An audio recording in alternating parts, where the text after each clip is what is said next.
So Slash, you released your first solo record, not Snake Pit or anything like that.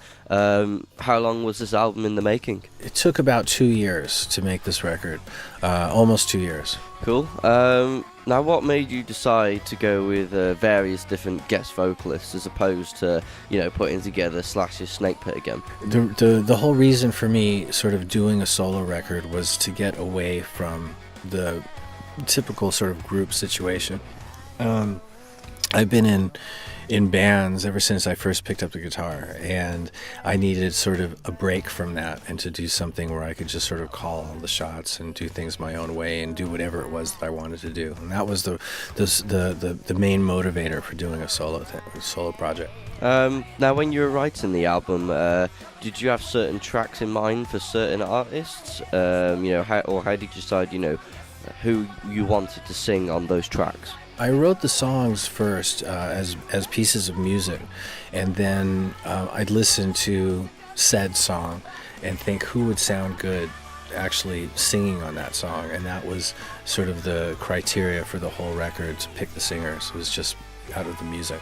Now, you got two permanent members in your project, Chris Chaney of Jane's Addiction and Josh Freese of Nine Inch Nails. What made you decide on those two band members to be your permanent members? Josh Freese is somebody that I met in the late 90s, and he'd been playing with Nine Inch Nails, and he's just a really amazing, capable, very professional drummer. And then Chris Chaney is somebody who I've done a few sessions with, and I've played with him in various sort of one-off bands and whatnot. And he's just a really fantastic bass player, very well-rounded style-wise, and also just a pleasant to work with. Now, your producer for this album was Eric Valentine, who's worked with All American Rejects and Queens of the Stone Age. What made you go with Eric Valentine? With Eric Valentine, that was first off, he was somebody that had a diverse kind of history as far as the different artists that he's recorded, and that's one of the main things I needed for this record, was to have somebody who understood dynamics of different genres and like that. It wasn't just sort of tunnel vision, and so I played all the music that I'd written, all the demos that I'd done for Eric, and he just got it. He really understood what I was trying to do. And so when it came to going into the studio and working, he and I both agreed that we wanted to record this in analog, which was a big deal. And then he just complimented everything every idea that I had. He complimented anything that any ideas that he had fit in perfectly with what I was doing. So we had this great sort of synergy going on, and he was just really pleasant to work with. And he had his own recording studio, which meant we were sort of like surrounded in our own environment to do this. And it was, I don't think I could have made the record without him. Now, you're very well renowned for using Gibson guitars, and you've now got a brand new signature Les Paul Appetite for Destruction. You tell me a bit about that? The Appetite for Destruction Les Paul is an exact replica of the Les Paul that I recorded Appetite for Destruction with, and most of Use Your Illusions and Velvet Revolver and Snake Pit, and it was the sole guitar that I used making this new solo record. And we designed this guitar basically sort of in homage of all the Appetite for Destruction fans who are sort of enamored with that particular guitar sound. So it's got all the same hardware. It's got a Slash model Seymour Duncan pickups, which are designed exactly like the Seymour Duncan Alnico Pro 2 pickups were designed back in 1986.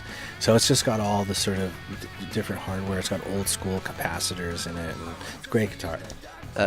Very few people get to have a career as successful and as large as yours.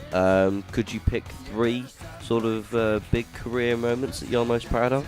Top three proudest career moments. I'd say probably the first one was actually getting a record deal with Guns N' Roses. Way back when I was like 19 years old or 20 years old. And then I think also on the Guns N' Roses front was when we played Donington Festival back in 1988. '88, I think it was, or '89.